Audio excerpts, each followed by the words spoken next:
Welcome back to the Love Your 9 to 5 show, episode number 8. Caution, you will begin to love your 9 to 5 with this show. Join us as we explore and discover your unique strengths and learn to apply them to your daily business activities with your host, Shmuel Septimus. Welcome to this episode of the Love Your 9 to 5 show. I am super excited to bring a guest today who will really be sharing valuable and actionable content with us today. My guest today is a sought-after speaker at company leadership and sales conferences, sharing the platform with everyone from today's business leaders and broadcast personalities to even a former U.S. president.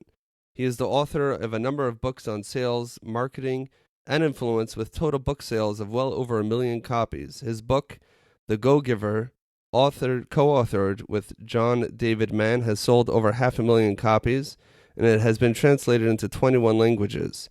It has been released in a new expanded edition with a foreword by Huffington Post founder and publisher Arianna Huffington.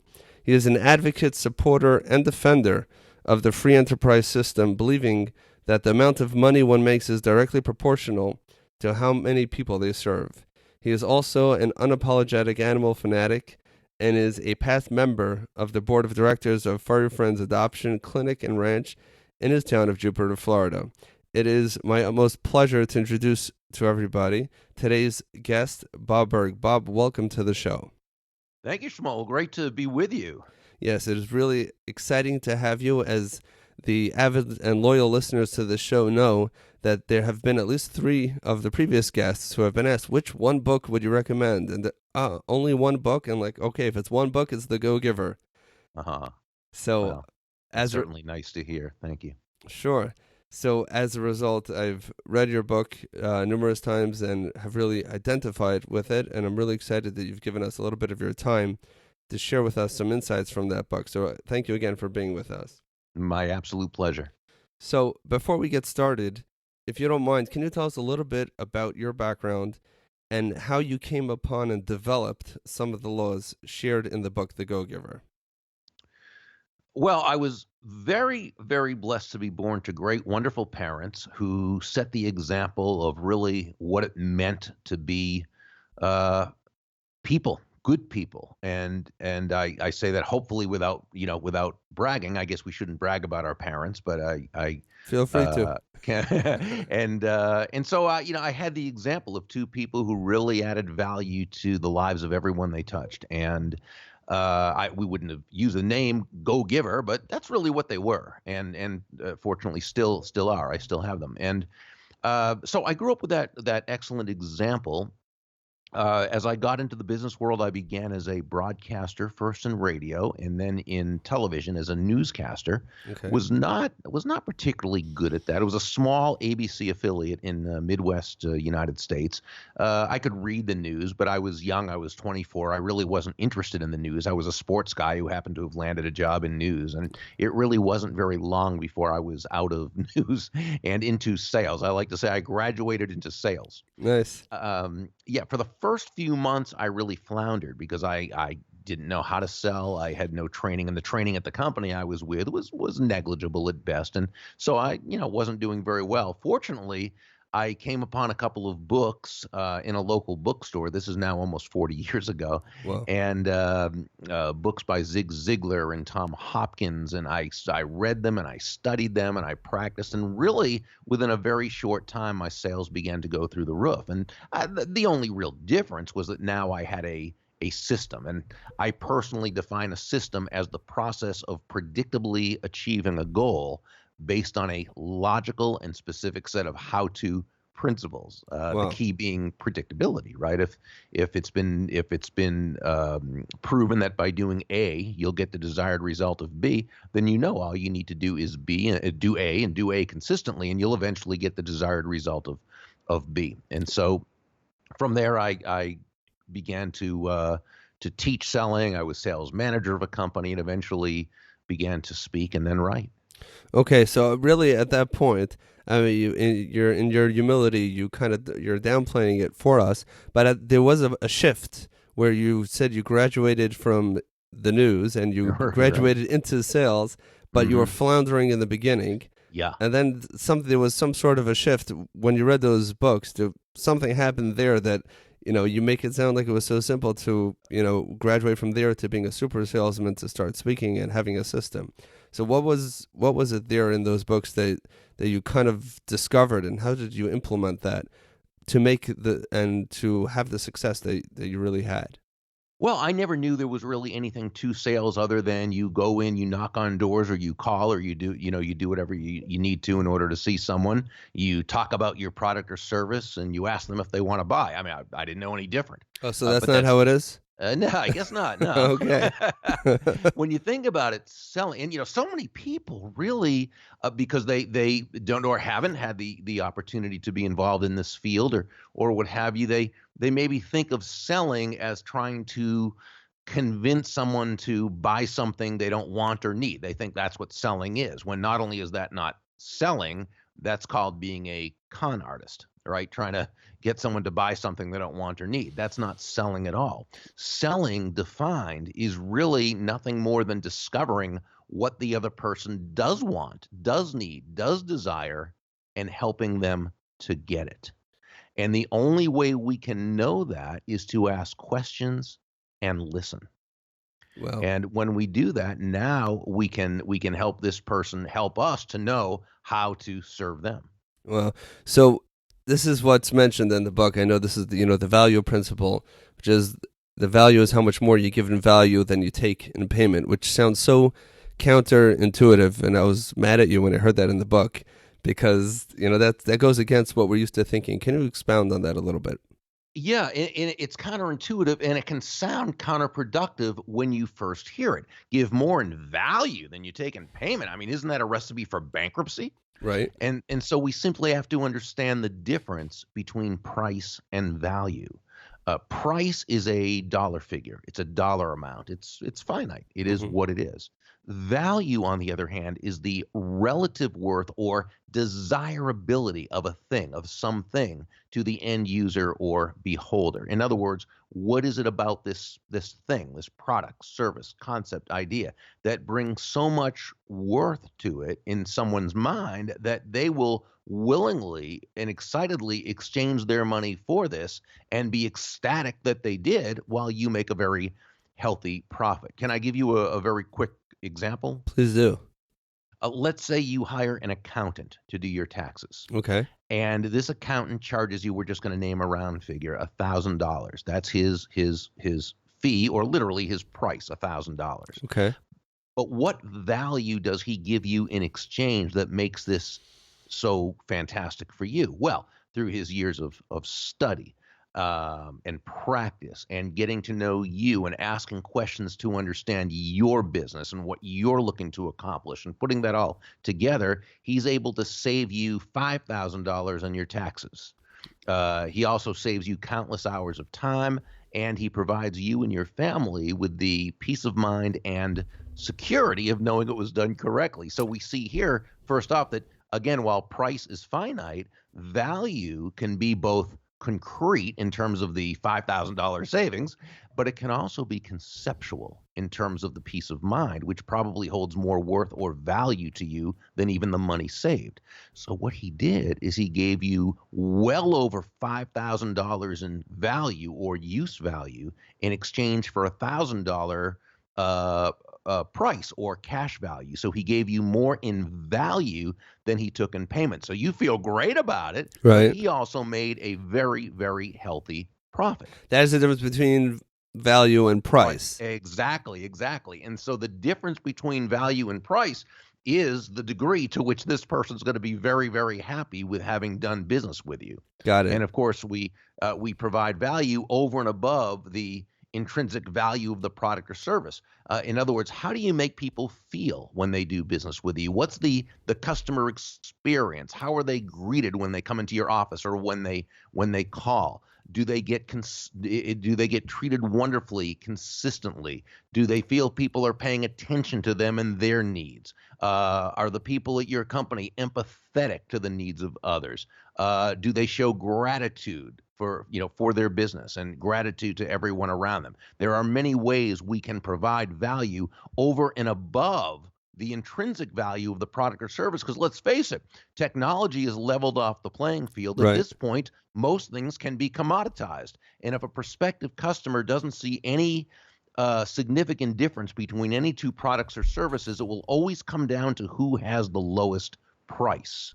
And I often say, unless your last name is Walmart, trying to make low price your unique selling proposition Good luck. is very right counterproductive. When you sell on low price, you're a commodity. When you sell on high value, you're a resource. Right, and that is really well explained. Thank you. But when you can explain how you are such a resource, you can really explain truthfully how Mm-hmm. the customer is actually going to end up with more dollars or more value in his pocket or his or her pocket with paying more money, because down the line you saved $5,000. So yes, my price might be $1,000 to do your taxes, and the guy wearing a costume in the street, he's telling you to come into the door, is gonna charge you $50.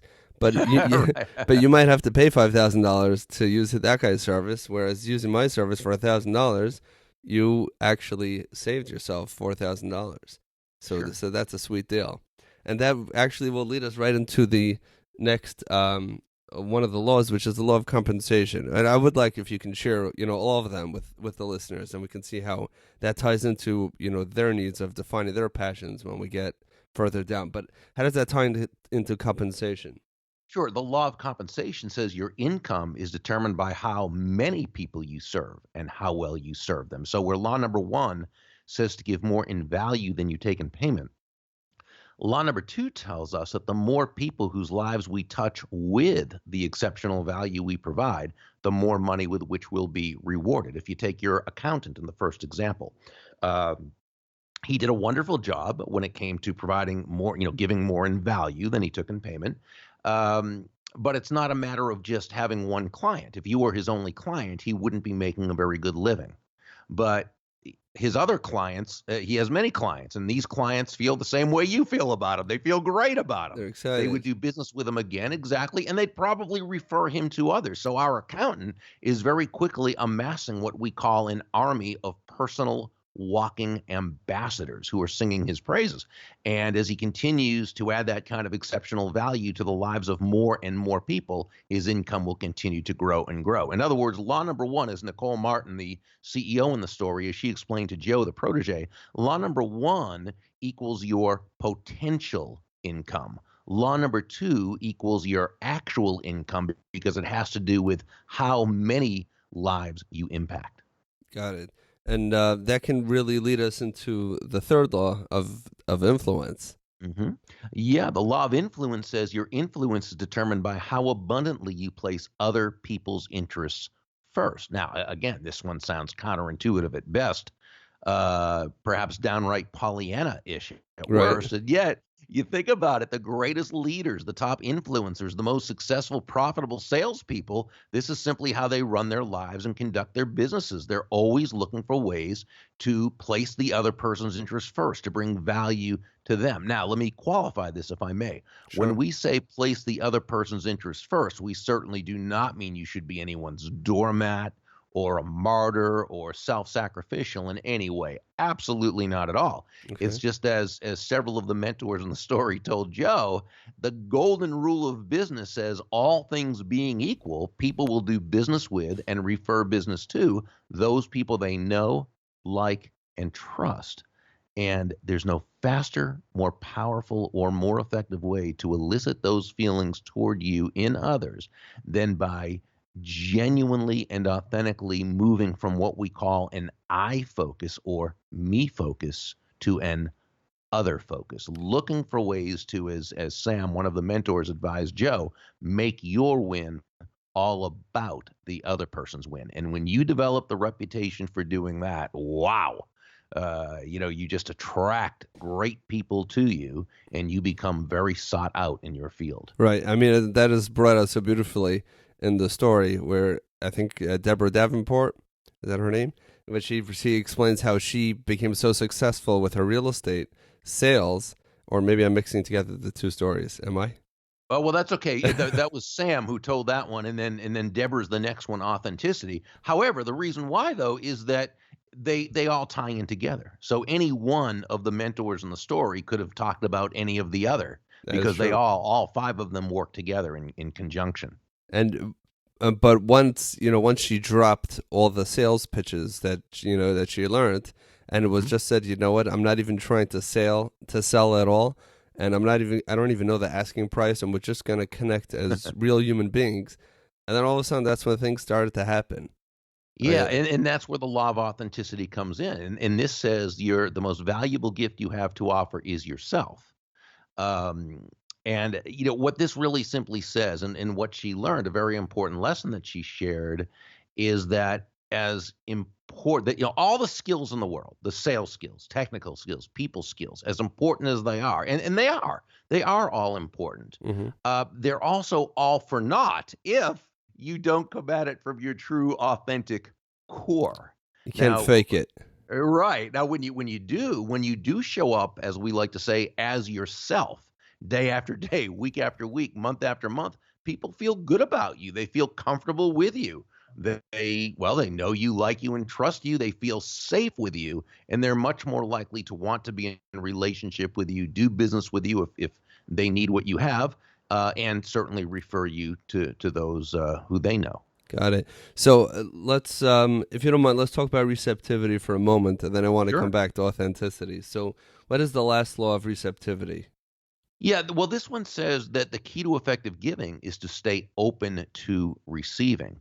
And this really means nothing more than that we have to both breathe out and breathe in. It's not one or the other, right? We breathe out carbon dioxide, we breathe in oxygen. We breathe out, which is giving, we breathe in, which is receiving. Contrary to popular culture now, where it's where abundance is seen as some sort of bad negative type of thing. I guess it sells better. uh, Right. Giving and receiving are not opposite concepts. They're simply two sides of the very same coin, and they work in tandem. So that So it's means, yeah. I'm sorry. So So that would mean that if someone is really a true giver and is really giving, and they've really personified and excelled in the other four laws, so they should be very open to receiving. They should be receiving at a very high level. Well, that's the key, but you've got to be open to it. And so you make a great point because all the giving in the world, the giving of value to others, all the giving in the world is great, but it's all for naught if you're not willing to allow yourself to receive. Hmm. And that's why we like to say it's not a matter of are you a giver or a receiver. That's a false dilemma, right? The unnecessary use of the word or. You're not a giver or a receiver, you're a giver and a receiver. But But what you realize is that the key is where your focus is. Your focus is on the giving. And when you give and you give constantly and consistently in a way that others see that as being of value, because remember, value is always in the eyes of the beholder, the receiving process will begin, but you've got to be able to accept it. This is why we say, again, right? The money is an echo of value. It's something that you've got to let the natural way of things happen. And just like you don't you sow before you reap, right? You don't go into a bank and say, hey, you give me some interest payments, then I'll make a deposit. Life doesn't work that way. We've got to plant the seeds. We've got to give and we've got to provide value, not with an attachment to receiving, but with an allowing of receiving. hmm Excellent. Well, these five laws, these five principles of success, can apply really to everybody on different levels. But to bring it more specific to the listeners of this show who are struggling to find exactly where they are passionate and where their strong points are and how to apply who they are uniquely as individuals, which I believe firmly that every single person is blessed with a different set of God-given skills, talents, and also weaknesses. Mhm. And, and people are looking for that and finding for ways to apply them. So that's why I said I want to get back to authenticity. I think a big part of that is, we're so accustomed to hiding who we really are, lest somebody find out that we're not perfect, or we might find out that we have certain strengths that we weren't aware of, and sometimes that's a big responsibility to shoulder. So how do you think that the law of authenticity specifically may tie in and may help somebody further hone in on who they are as a unique individual and how they may be able to apply that in a positive way? Well, one reason people will come off as inauthentic at times is really because they don't have the self-confidence to really to Let their show hair up down. authentically. Well, exactly, because let's face it, if we don't feel if we have value to offer, it's difficult to show up authentically when we don't inside believe that we have anything authentically to show up for. Okay, so it's very, very important to understand our strengths and yes, our weaknesses as well. It's good to know both. That's one reason why having a coach can be so important, and it can be a coach who you hire and retain, or that coach can be someone who you just happen to know and trust, and who is willing to work with you. It could be someone. It could be your manager at work. It could be anyone. Although it needs to be someone who cares about you but is not emotionally attached to you, because a lot of times, just like we can't see our own strengths and weaknesses because as human beings we're too emotionally close to ourselves, it can be the same with someone else who we know. But it's important to be with someone who can help you identify your strengths, and then we work with those. Now we also, again, we need to understand our weaknesses as well, and I believe there are three types of weaknesses. One of them is a weakness that you can ignore. Okay. For example, I am not good running long distances. Okay. But Okay. at 59 years old and having no desire to run a marathon, that's not a weakness I'm going to work on. Okay. Okay. Some That's weaknesses clear. we can ignore. Some weaknesses we need to mitigate. Now, I'm a junk food junkie. I could live on pizza and donuts and everything that's unhealthy, ice cream, anything that's unhealthy, right? Well, Mm-hmm. obviously, if I do that, it's not going to be healthy, and I'm not going to feel good, and other than in the moment. So that's something I have to mitigate. I don't. I have a trainer who I hire. She also cooks my meals for me so that I know what I can eat and what I can't eat and so forth. I don't go crazy with the health thing, but I work out 6 days a week, and I eat moderately, and I mitigate it. Okay, some weaknesses are like that. Then there are the weaknesses we need to turn into strengths, because these are weaknesses that hurt our growth. It hurts how we feel about ourselves. It hurts our productivity, our relationships, and everything else. There are two sources for improving our strengths, that are improving our weaknesses and turning them into strengths. One was developed by Benjamin Franklin, one of our country's founders. He wrote a book, The Autobiography by Benjamin Franklin, where he took certain character traits that he felt were harmful, and he turned them into strengths by focusing on them for an entire week.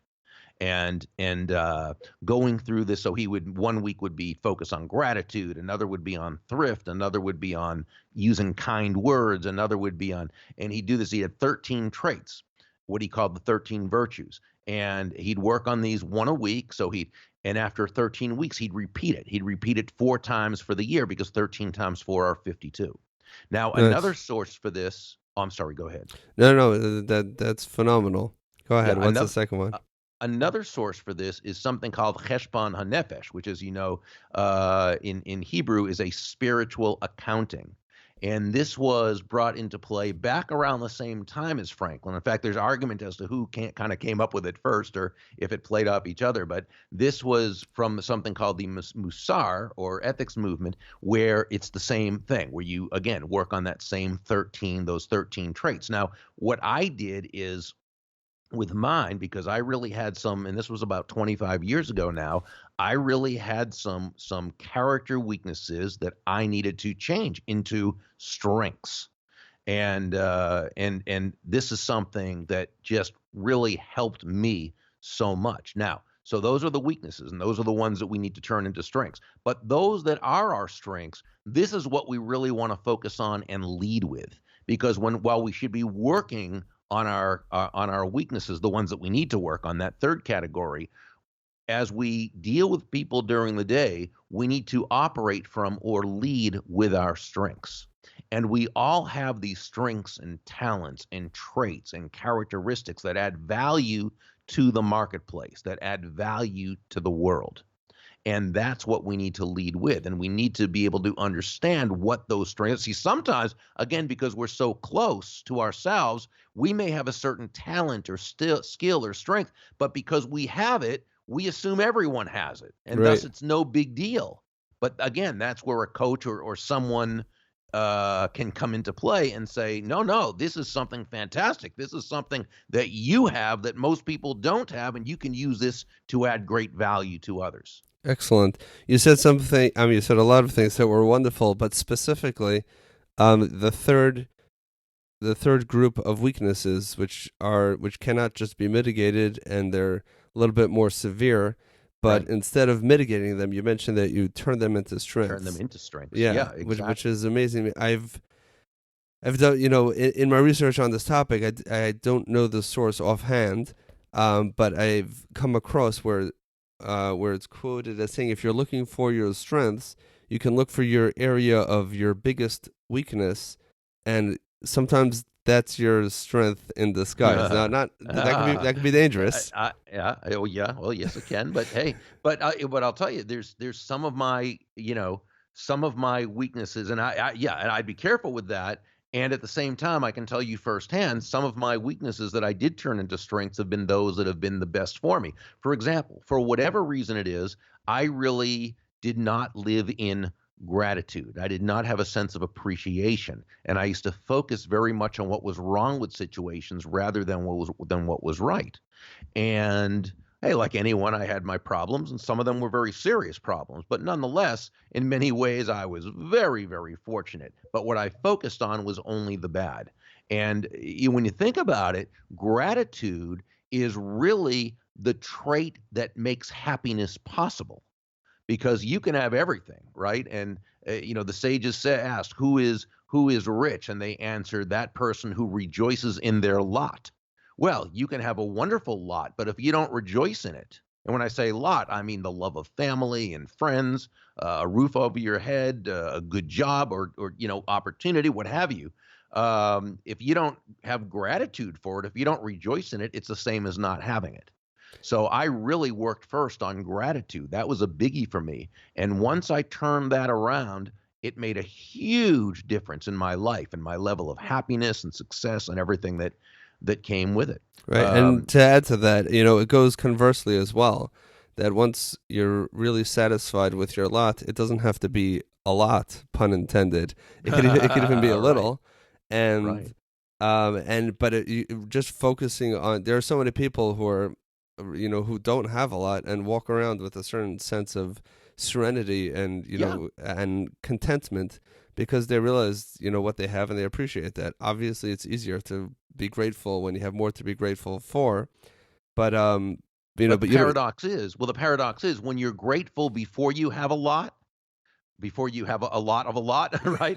When you're grateful for that, you're more likely to bring in more. That is true. Okay. You could come across as that salesman who's not desperate to make the sale because you're okay. Exactly. Yes, exactly. That's where the authenticity comes in. That's, and then you'll be open, for the law of receptivity when that's going to happen. Because we all know when, everyone knows that you're going to come onto the floor, to buy a new car. Everyone knows that, all the, not to offend anybody, but we all know different tricks that we think that they have, and it's not the place where you feel they have your best interest in mind. It's different when you lay down, by the doctor or whatever, where you have a little bit more confidence that they realize your life is at stake, and it's just a different type of relationship. But when you yourself are content, and and you're happy with who you are, then when you relate to other people, it's completely different. I know this from my firsthand experience, just from interacting with people professionally. And you could see certain people who are generally happy outside of work. They come in, they're okay. If things didn't work out the way they wanted it to work out, that's fine. There's more to it. This is not the whole picture. But others sometimes can't handle a small, hiccup. So that's really valuable. Okay. Again, I appreciate your time and sharing these very practical tools and ideas with our listeners. I always end off with a question: if there's a particular tool or specifically a book that you would recommend. Now, I know that The Go-Giver has been the choice, which is why we got to have this conversation to begin with. And I highly recommend everyone to go out and either buy the book or do what I did, listen to it on Audible. You could speed it up that way if you want to. And to buy the follow-up books as well. The Go-Giver Leader and Go-Givers Sell More. I believe that's the third one that I didn't yet read. And we'll definitely put links to all of that in the show notes. Is there any particular book? I know you mentioned a couple, but if you had to name just one, that's someone they want to get in touch with some of the principles that we discussed today, and they're in a frame of mind where they're working on this self-identification process. Is there any one? I know this might be a challenge. Is there any one particular book that you would say, or a resource, which would be very helpful for them to really get to know who they are themselves as a person? Well, there are really so many just amazing, wonderful books, all on different topics and different ways that can help us. One of the best books I have ever read is actually it was published posthumously. He passed away several years ago, and he had never meant to publish this, or had never published it, but his wife found it on his hard drive after he had passed. It's from a man named Harry Brown, Browne, and she sold the rights to it to an independent publisher who named it The Secret of Selling Anything, which and now just so you know, the secret that he talks about, the secret of selling anything, is discover what the other person wants and help them get it. Wow. But it's much more than a book on sales.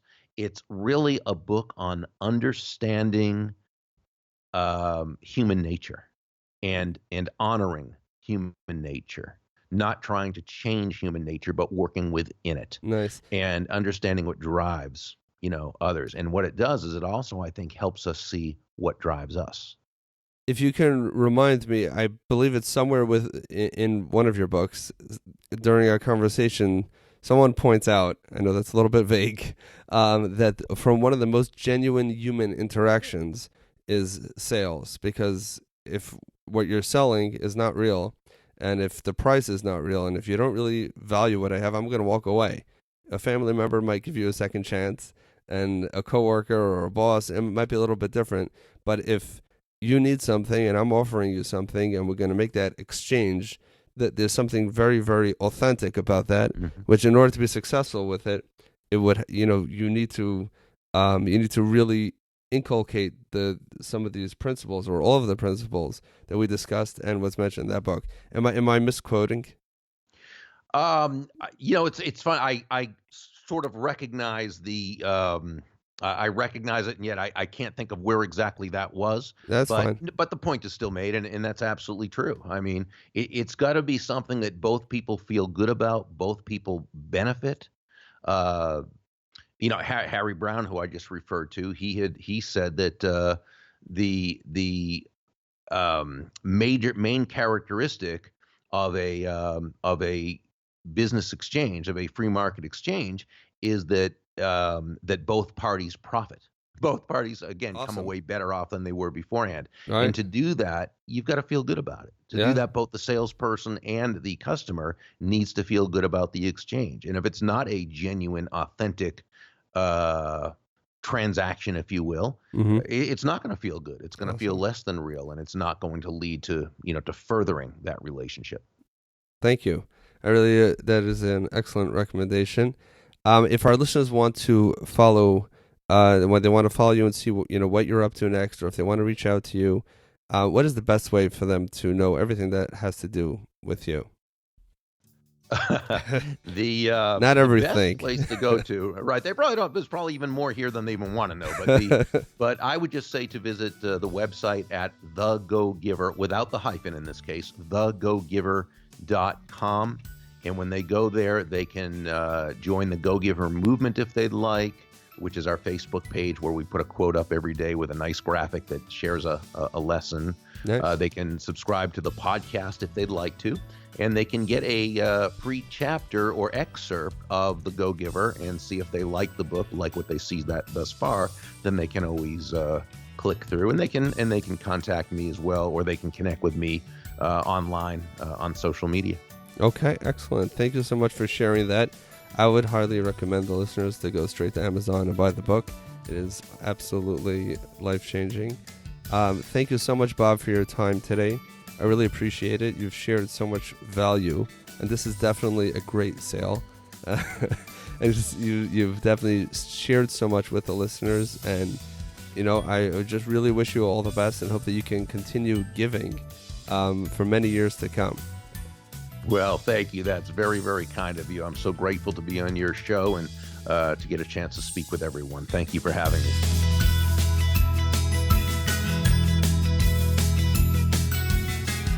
What an awesome conversation that was with Bob Burg, that was so filled with content that is applicable and actionable. Although I generally try to keep the episodes to 30 minutes or so, I really couldn't shrink this one down further. It was just packed with great and valuable lessons. I'd love to hear from you what you thought about this episode and what you'd like to hear more or less of. And don't forget, hit me up on Facebook, join our Facebook group called Love Your 9 to 5, send me a private message. You can also email me at shmuel@shmuelseptimus.com. And of course, remember that this and all episodes can be found simply by going directly to shmuelseptimus.com/8, or whatever the number of the episode is. Thank you for joining and listening all the way to the end, to the very end of this episode. And I look forward towards seeing you again next week. Until then, let's do something and make it happen.